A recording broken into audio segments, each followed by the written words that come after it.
The Androcene extinction. Clara, a woman who read history not in dates but in scars, discovered a book bound in shadows and dust. Its pages were a litany of forgotten pains, a chronicle of injustices against women that stretched back to the dawn of time. Each word was a drop of oil on the embers of her rage, and that night, a fire started. The fire spread to her daughters. She looked at young Rachel, her little strategist, Leah, her budding chemist, and Miriam, her brilliant engineer, and saw the future. They built their world on our backs, Clara whispered to them, her voice as sharp as broken glass.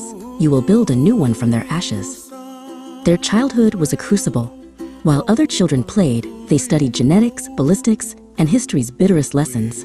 They grew into women with minds like weapons, forged for a single purpose. Bound by their secret mission, they entered the world's most prestigious university, a Trojan horse in the heart of the patriarchy.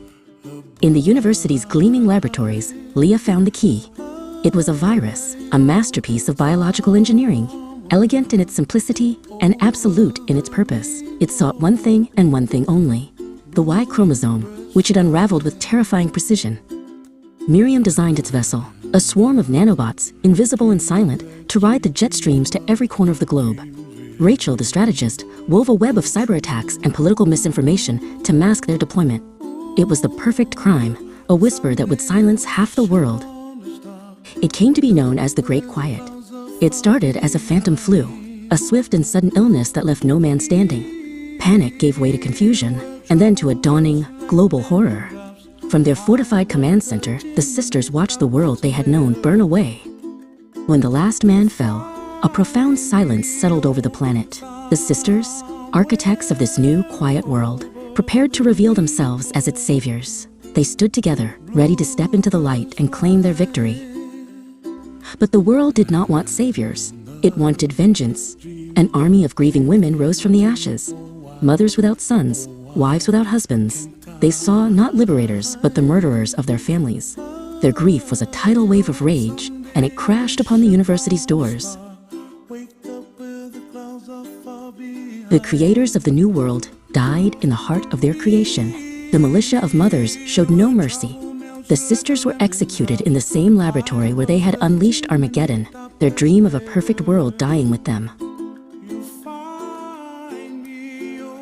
The world they left behind began to rot. Without the other half of its people, civilization crumbled. Power grids failed, infrastructure collapsed, and knowledge was lost. Humanity had won a war against itself, and the price of victory was extinction.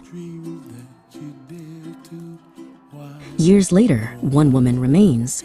She huddles by a fire in the ruins of a great library, the last human on Earth. She is the final witness, the keeper of the last story, which she scratches into the pages of a tattered journal.